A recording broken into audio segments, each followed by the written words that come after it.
I know this video is a little bit late. Today I'm going to be talking about the February comic book sales, provide a little bit of analysis, and today I'm going to be eating a little bit of crow, and maybe that's why I put the video off for so long. It's not fun to admit you were wrong about something, especially when it's Betsy, Braddok, Captain Britain, and however many comic books they sold on that one. But I've got some interesting stuff to say about that. I've got some high spots, some low spots, and we're going to cover the dead titles walking at the end. But first, it's time to eat crow on Betsy, Braddok, Captain Britain. I predicted when I was speaking with Doc that Betsy, Braddok, Captain Britain would barely squeak into the top 50 before bowing out of the top 100 altogether on issue number 2. Boy, was I wrong. It couldn't even crack the top 75. It actually came in at number 87. An X-Men comic book, #1 issue, actually debuts as the 87th best-selling comic book in the entire industry, below the 11th issue of Steve Orlando's Marauder series, which is pretty much unreadable. It's one of the worst comic books I've ever read.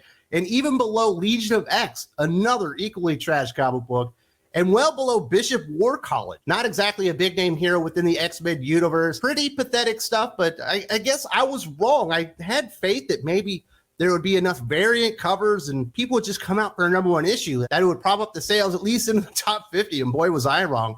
Why are they on the 3rd iteration of this comic book story? It started out with Excalibur. That was canceled for low sales after issue number 20 something. They went to Knights of X, continued the story. That was canceled after issue number 5 for low sales.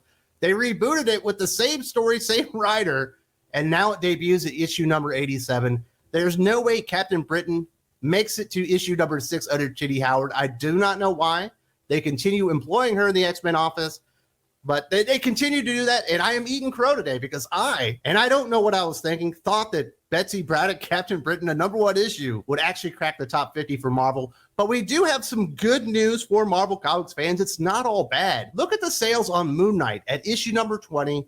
Still a perennial top 10 title. Absolutely amazing stuff, especially when you consider the fact that Jed MacKay, the writer of this comic book series, isn't exactly a household name among comic book fans. But it does prove if you go out there and you put good quality stories with the hero, and let's admit Moon Knight's not an A tier or B tier hero, it's like a C tier hero, but if you tell a good story with the hero people like, people will actually go to their comic book shops and actually buy them.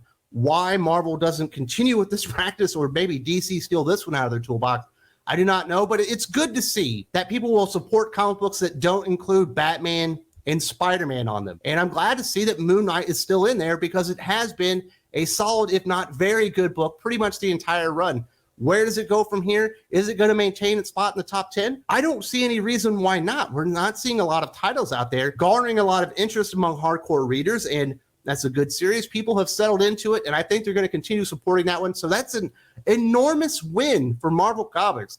Now let's talk about some DC Comics sales analysis.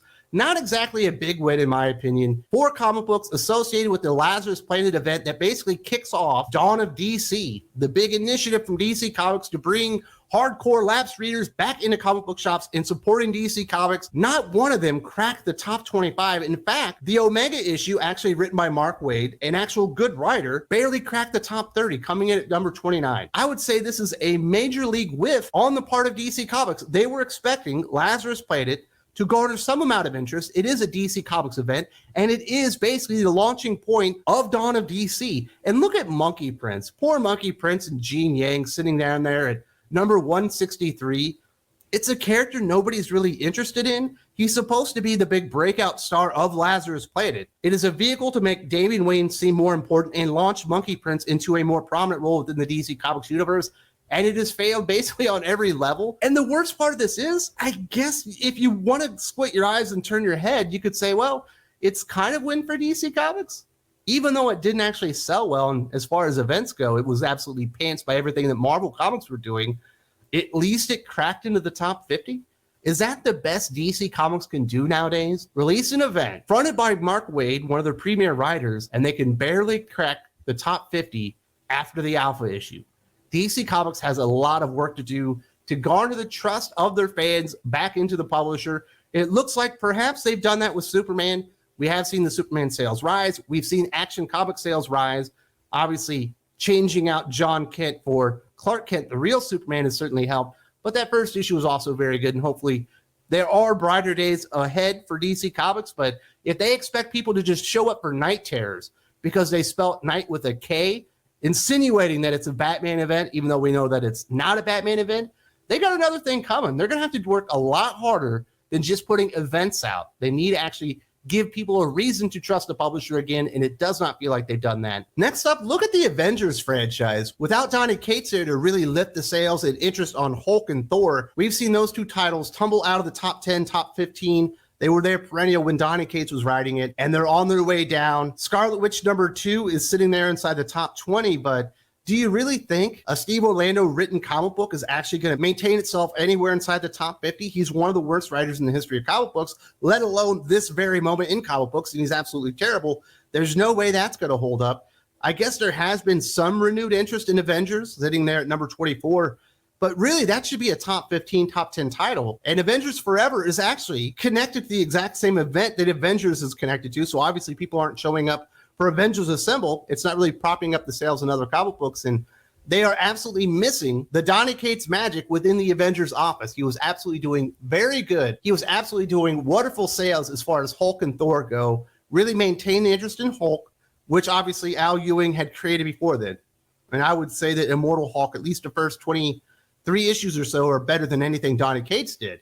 But he also had really reinvigorated Thor and increased interest there after Jason Aaron had dropped the ball for about 5 or 6 years, and they just kept letting him write the character and destroy the sales on that as well. So they've got some work to do on Avengers. You would expect better numbers from there. And man, you don't even see Falcon Cap inside the top 100. What were they thinking coming out with 2 Captain America comic books?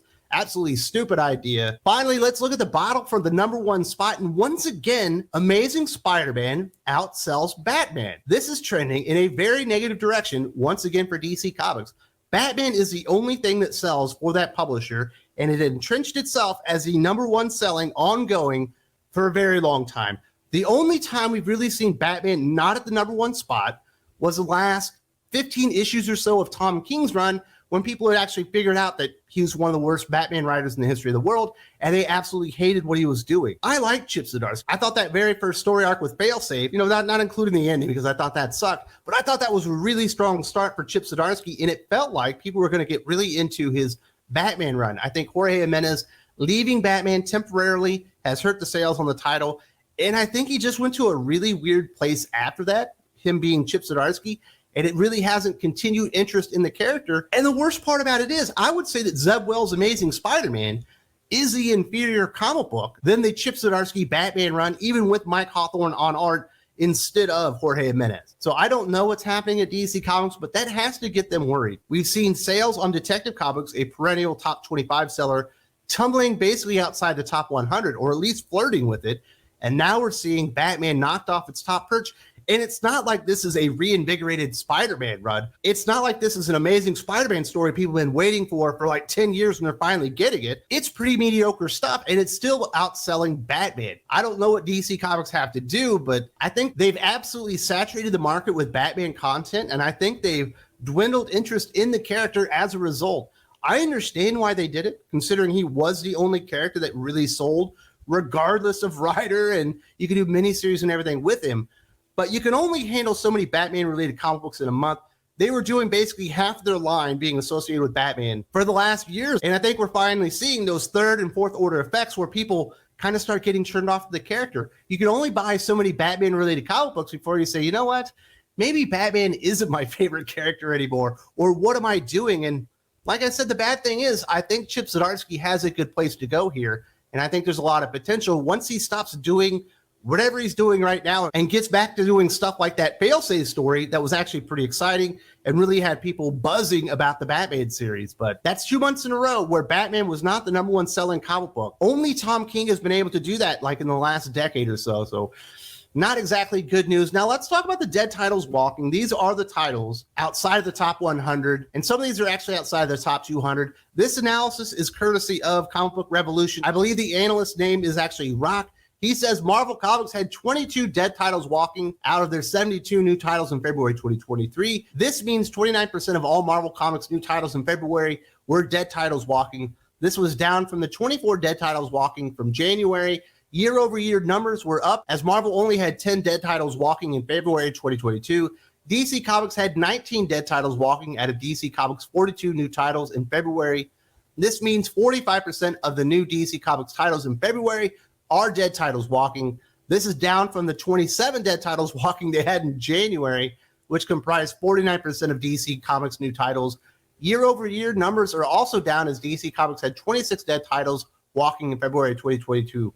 The only writers with multiple dead titles walking in February 2023 were Becky Cloonan, Michael Conrad, and John Ridley. All three writers had 2 dead titles walking apiece, and all 3 writers, not surprisingly, work for DC Comics. You can only spotlight this stuff so many times for DC Comics before they have to get their own heads out of their own asses and really figure out, we need to hire better writers.